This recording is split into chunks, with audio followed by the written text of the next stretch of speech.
Way high, high, way high, high, way high, high, way high, high, way high, high, way high,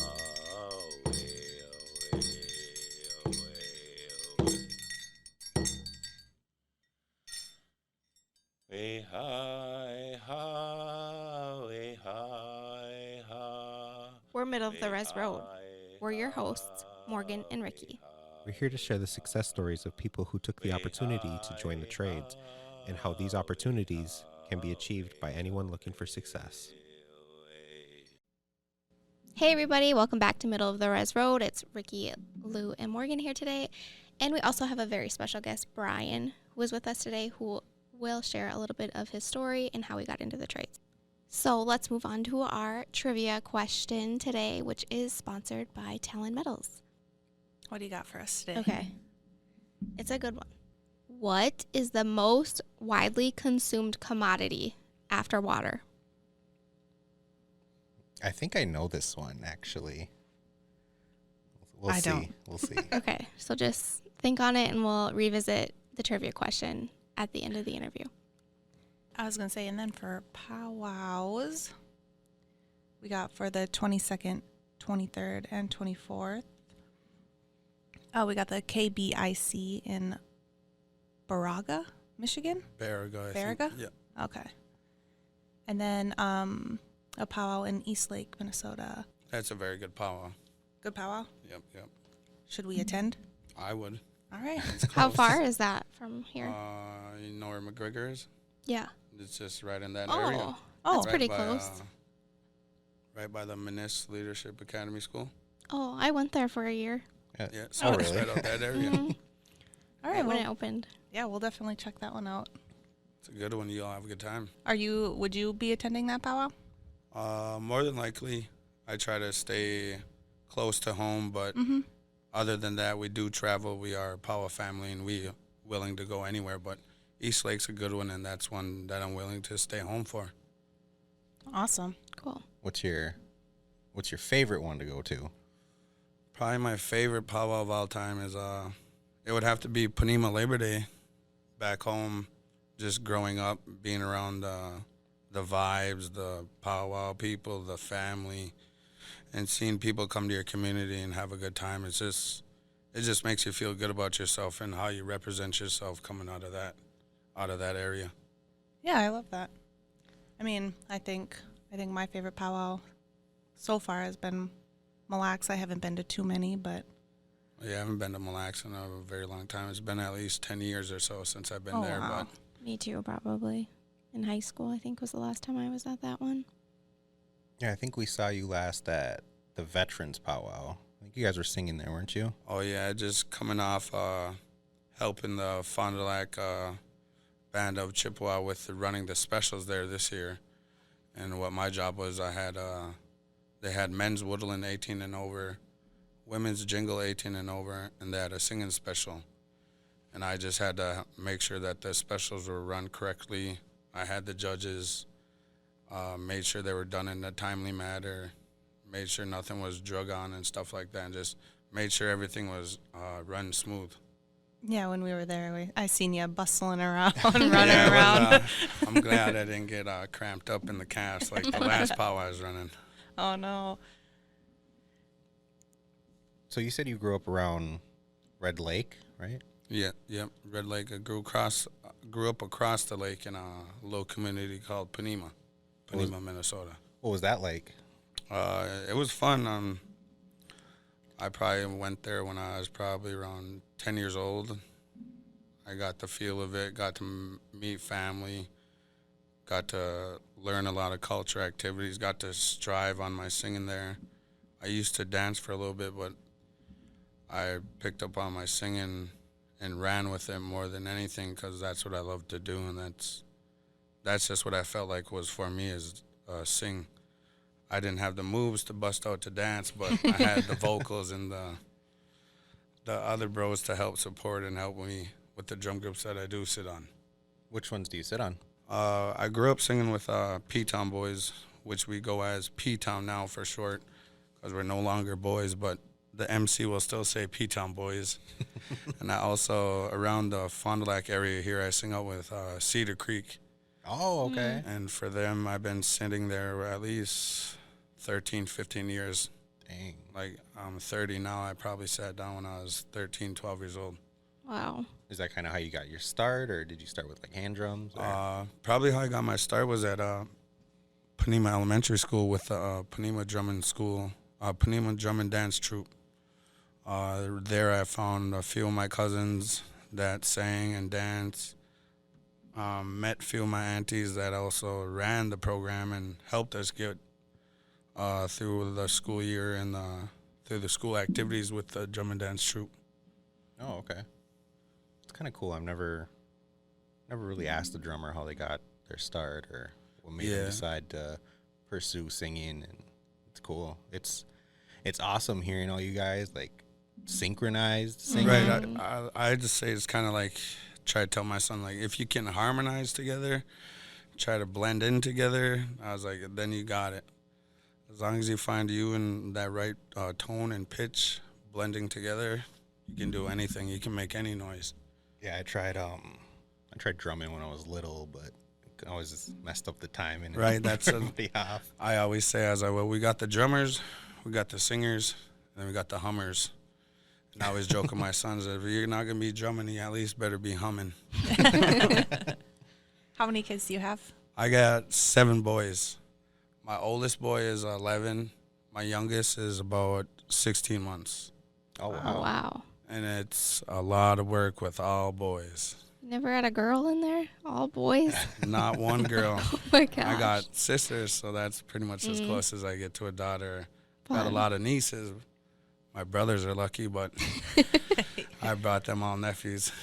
Did you ever want a girl? Yeah, I wanted a girl. Our last baby, Dylan, we thought we were going to have a girl, but it turned out to be a boy. It just strictly okey-doked us. Just came on, here's a boy. Well, fun. I've seen your kids at Black Bear for Native American Heritage Month dance at the powwow or at opening ceremony. Yep, that would be Skylar and Xavier get to participate in those type of things. They're so stinking cute. I appreciate that. They're so good at it too. Like you can just see. I'm glad that they like to pick up their culture and love it, and they not only love it, but when they go out there, I tell them, represent where you come from in a good way, because there's not a lot of people at this young age doing what you guys do every weekend. Like, so when you do out there, when you speak on the mic, you represent Fond du Lac in the best way you can, and you let them know that you're from Nagachuanong, and that means Fond du Lac. Just represent your area and have love for it. Yeah, just strive and have love where you come from, because once you don't have that, then you're kind of just like lost. And that's where I when I grew up in Panema, bouncing around, you find yourself a little bit lost here and there. So I always want them to know that they know where they come from, and they know that this will always be their home, no matter what. Fond du Lac will be home for them. Did you grow up on Fond du Lac at all? Or What, I'm about 13, 14 years ago, I bet. I've been living around the Fond du Lac area. I moved around here when I was 17. Kind of just your typical res drama. Parents split up. I came with my dad. Mom stayed back home, and we've been down here ever since. And that it's been about like 13, 14 years, and one of the best things that ever happened.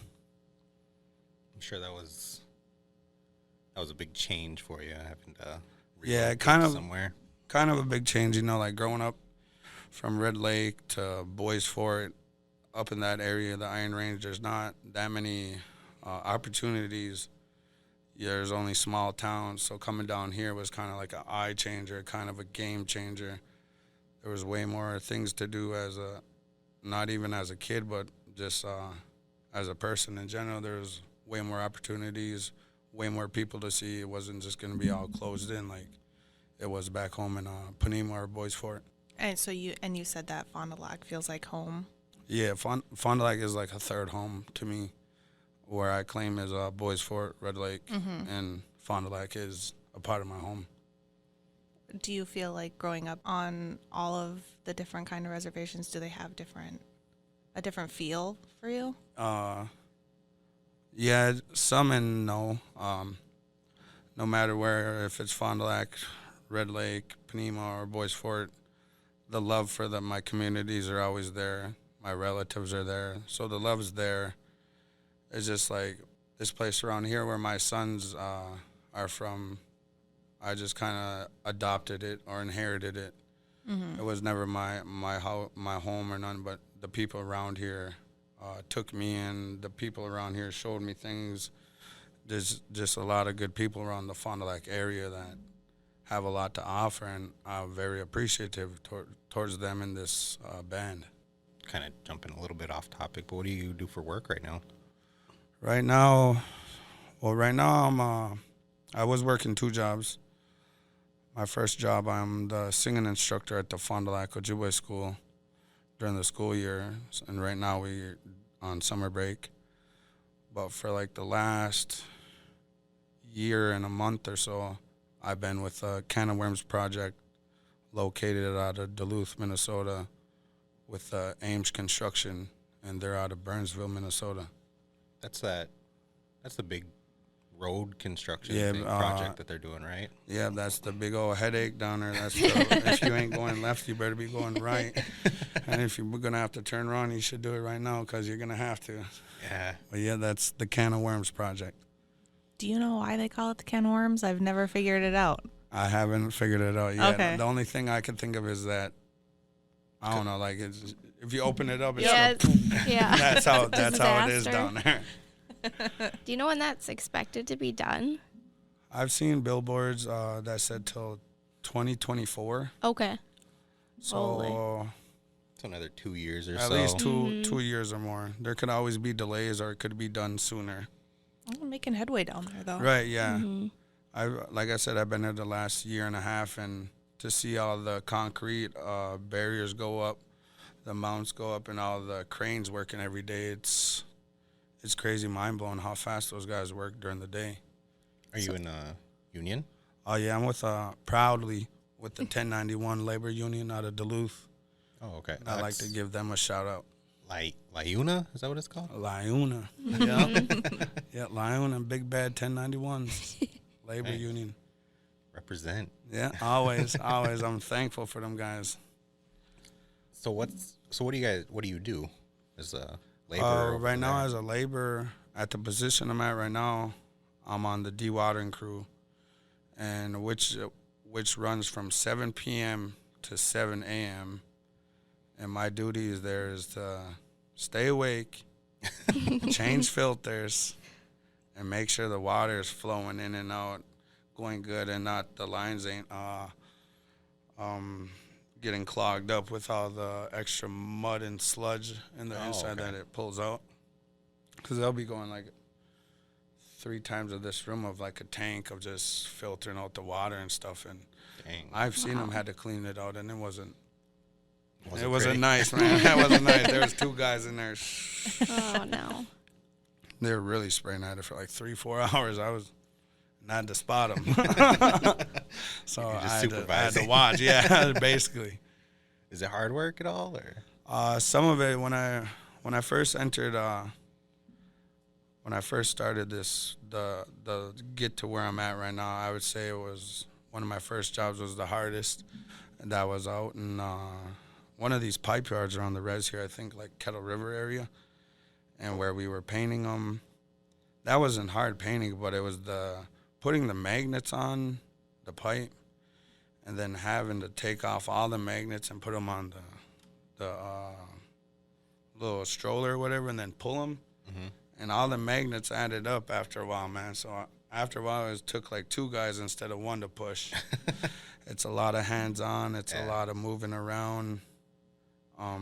Some days it can be hard, and some days it could. It all depends on how your body feels that day. Okay. How do you handle the night shift? Do you sleep during the day a little bit, or?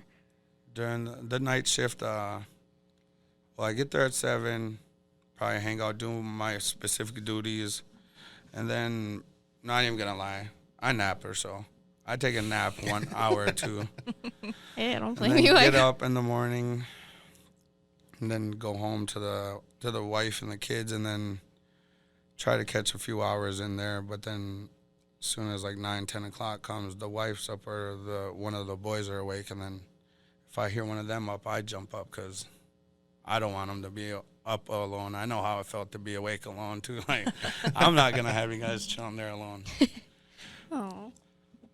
So can you take us a little bit through like your journey into how you got into the trades or the laborers?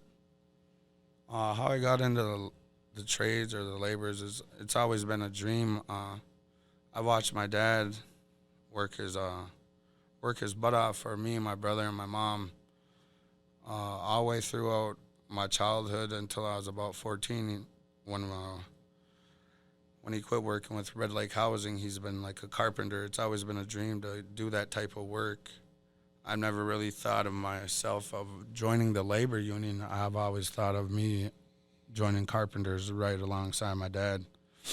So when I got the opportunity to join the laborers, I think it was in 2018, there was a few of us with Whitebird Services out in the pipe yard in Kettle River, and the union guys came up and, you guys want to join the union? And I was kind of in a tough boat. I knew I wanted to do this type of work, but I was kind of scared. I was scared of success.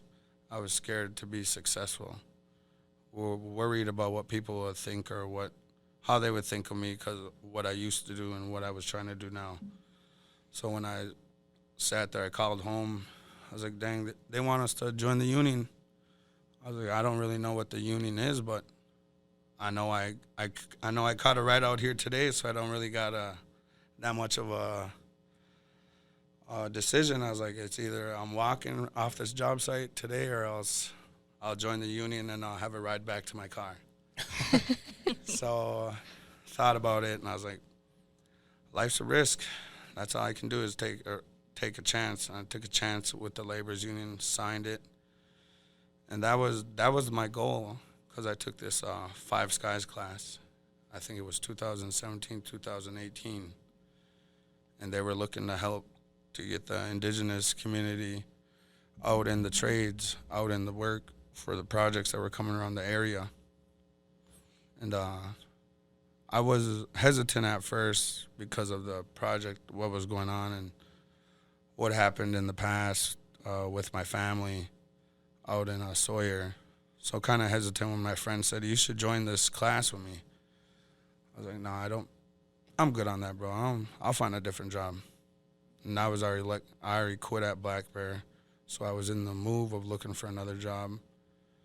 I was hoping to go to Lid's Hat Shop, but my background came back and squashed that. So my buddy was like, just take this class with me. And it was probably the last Sunday before that Monday it started where I decided, all right, I guess I'm going to take this class because I don't got nothing else to do. I ain't got no job. Pretty much like Friday, I ain't got nothing else to do, so I'm going to go take this class. And I'm glad I did because what that Five Skies class did to me was give me a little insight, gave me a little more pep in my step, gave me a little bit more courage and more bravery to go out in this world right now and take every chance that's thrown at me, use every opportunity that I get, and to never back down or never be afraid of success like I was before. Because all I ever thought I was just going to be is a dad working at a casino and trying to provide for my babies. I never thought that I was going to be in the trades, able to excel and able to give us a better life than what I was providing. Because I'm a father of 7 and a proud husband, and that's 8 other people, 8 other mouths that I gotta feed. Mm-hmm. That's 8 other heads I gotta put a building over. So when I got in the trades, I ran with it. I was nervous, but I ran with it because I knew I needed to do something better. I knew I needed a better job. I knew I needed better structure because what I was working with at the time, it just wasn't providing for a big family. Right. And the trades ever since then, I've been let's just say I've been sitting pretty lovely ever since. That's been since 2018. God, I still can't get over the 7 kids. Yeah, 7 well, good mouths for to you. feed. That sounds like a good. 7 boys, man. Yeah. Dang. And also, I want to say, I don't think anybody should ever be ashamed of wanting to be, successful. Successful, yeah. Yeah, it's just how I grew up and the things that I've seen. Like it's always like that. It's always been like that. Yeah. You're scared to do good, and We hear that a lot too. Is like, well, I might as well just work at the casino, type of, and then they right, get like that the, mentality. they'll hire me. I know I can always go back there, and Yep. that's what I had. I was on that last string. Like I know Players Club will hire me. I know I'll go back, but my bro told me to take this chance with Five Skies, and I did, and we've been going good ever since. Yeah, that's kind of how I was. So I kind of understand that mentality. Because I worked at a casino for 10 years, Right. and it's a job, but I felt like I couldn't get farther than that. Right, That's where I was stuck. Right, you said you were dealing cards. You ever think you would be dealing in like Vegas or something, or even Shakopee? I mean, I thought about it, but I was like, I don't know if I could. Right. I don't know if I'm that good. Right. That's always like you just don't know. Like, Yeah. but So I just kind of felt like I could only stay at my casino. And right, and that's the type of feeling I had. I was like, this is the only type of job setting I know is casino. So yeah. maybe I'll run through all the jobs in here. A little bit of a personal question too. You said you tried applying at Lids, but your background check came back. And do you mind if you talk about it a little bit, or? You just had to answer that. You don't No, have it's to. kidding. No, yeah, that was another dream job. I was a hat guy, so I was like, man, I'll go work at Lids. And like I said, I've been around here since I was like 17, 16 years old, and it's not been the best little 13 years that I've had. When I first got down here and met a few people and messed up my background, or from fighting, underage drinking, just stuff like that, like just little petty things that I knew that I shouldn't have done, but I did it anyways. Trying to hang out with people, trying to prove something, thinking I had something to prove and stuff like that, and not knowing that it's gonna mess me up way down the road. And yeah, Lids cut me out because of my background, and I'm proud to say I've been out of the system for like 6 years now. Nice. There ain't no Good for place you. that's gonna push me away because of my background no more, because I fixed that. That's I lived awesome. it, then I fixed it. Good. That's good for you. Yeah, that's another thing we also like to highlight too. Is you could have a record or anything like that, and you could still Right, get a that's what I job was in the saying. trades. It was either this path or this path. Yeah. I wanted to go down this path, but I knew I had to do this path. This path looked fun. This path was the right way. That's my awesome. family was down here. Nothing down here. Sometimes I just had to do what was right for me. Well, you got to be proud of yourself a lot Yeah, and showing your boys the. yeah. A lot of who I am and what I became to be. I owe a lot to my late grandparents, my grandma, and my grandpa, who are no longer with me. Kind of did just like a little task thing, knowing when as they got older, I'm gonna knock out all these goals, boom, boom, boom. So I know when they go that they're proud of me. So I know when they go that they don't have to worry about my sons or my wife. So and I did knock down those goals, and for a while it did hurt, and it still does every now and then. But I know they're up there happy, knowing that they were able to leave and not have to worry about me no more. Because, like I said, that little 13 years of me messing around, my grandpa would call me every week, just making sure I was alive or just to check in on me. So a lot of this, what I do is not only for my wife and my kids, but my late grandparents. That's awesome. That's an awesome goal or mentality to have. Yeah, is yeah. to- Yeah, that's what I'm starting to learn. It's all a mentality. If I ain't got it up here, man, I'm not going to be able to put it out there. And that's just the way I look at things lately. Do you have any new goals or like for your career or outside your career? Yeah, I set a few new goals now. Now that I got a good stable position and like stable car, I want to get like a stable housing. Because all I do right now is we rent. But I feel like we both work hard enough that we can have our own house for our babies. And I feel like I can work hard enough that I should have a house for my family. So my next goal on the list is to get a house for my family, either if it's in this area or somewhere 50 miles out. But I know it'll be close to this area for my sons. That's a good goal. Yeah. Yeah, that's always been a house. I just want a house. Mm-hmm. Even when I was working at Black Bear, I was like, I'm gonna get myself a house. Yeah. Are you guys in the Fond du Lac Cloquet area right now then? Right now we live in Superior, Wisconsin. Oh, okay. I wouldn't recommend it. I was just gonna say, how is it over there? Yeah, no comment. Well, thanks for making the trip over here. Holy. Oh yeah, like I said, I just got off work at 7 this morning and went lay down for a little bit, and then my uncle called, and we were like staining his log cabin, so I was already over here. Oh, good. Like, that's a trek. Right, that's Yeah. Do you work tonight too? Monday through Thursday or Tuesday through Thursday. Yep, 7 p.m. to 7 a.m. Ugh. So it differs. 1 week I'll work 3 days, and another week I'll work 4.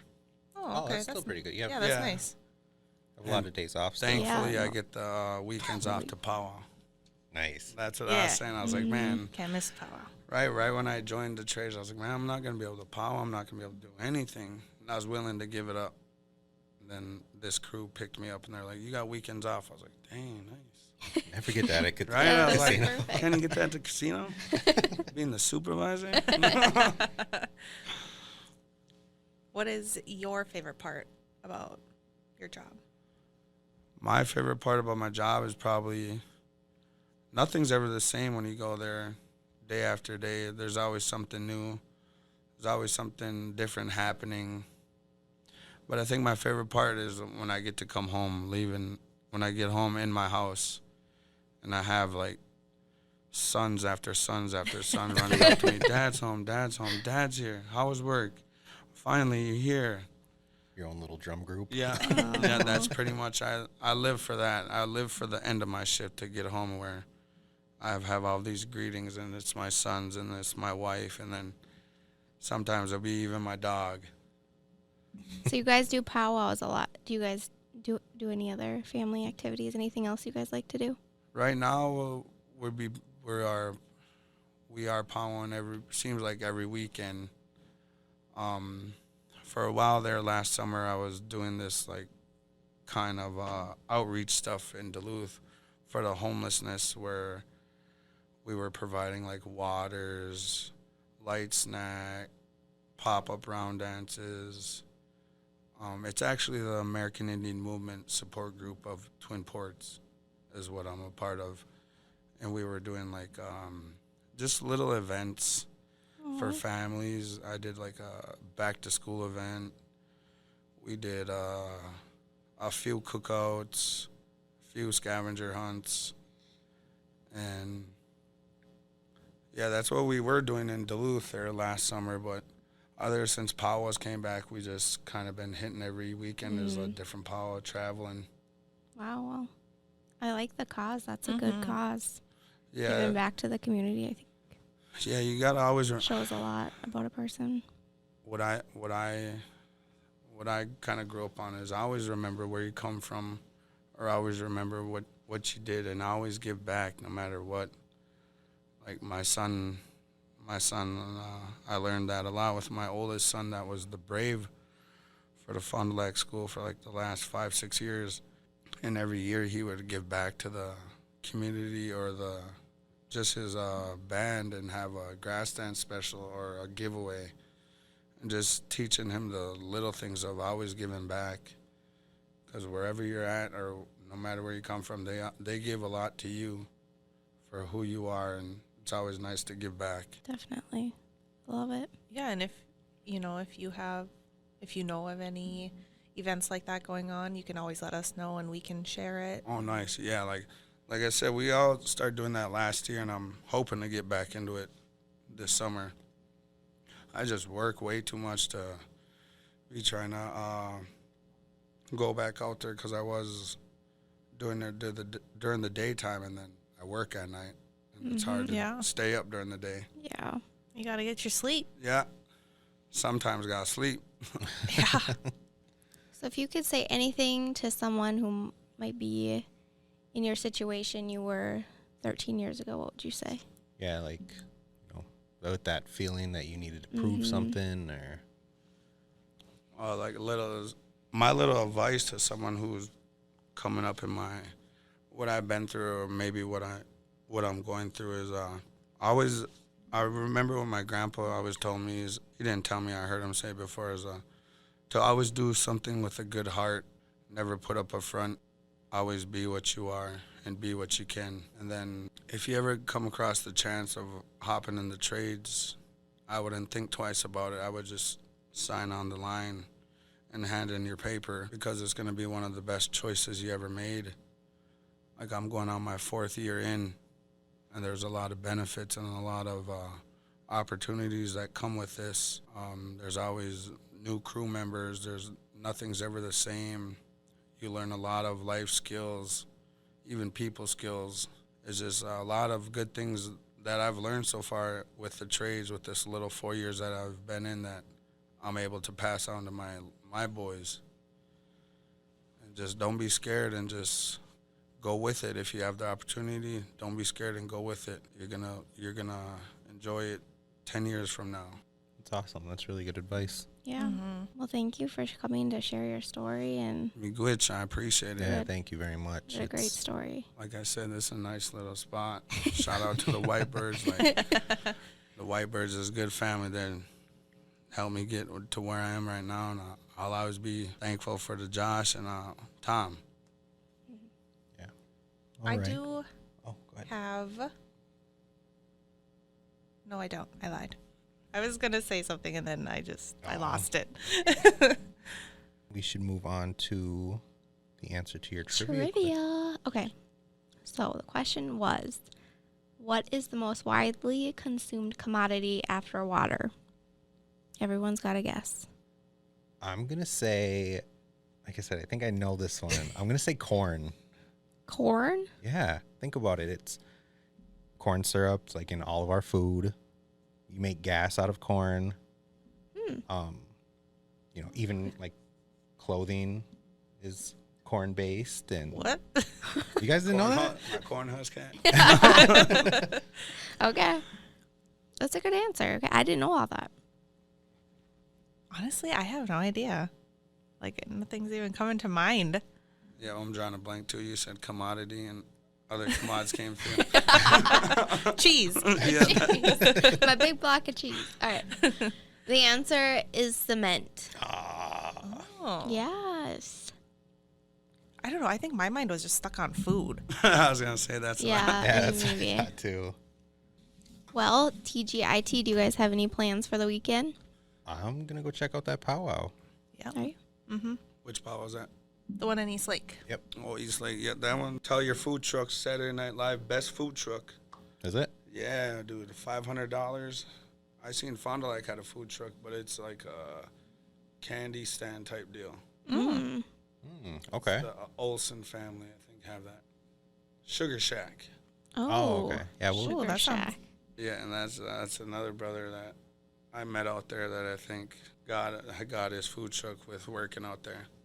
So another guy doing great things from working in the trays, and now he's at the Powwows delivering up cotton candy and stuff. Oh, nice. Oh, yum. So Sugar Shack, Maybe we could get a hold of him and maybe he'd want to do this too. possibly. That's awesome. Well, thanks again for coming in and sharing your story. Yeah, and Glitch for having me. It was a blast. it Yeah, was- we appreciate your time. yeah, thanks. And All right. from all of us here at Middle of the Res Road, we'll see you later. Bye. See ya.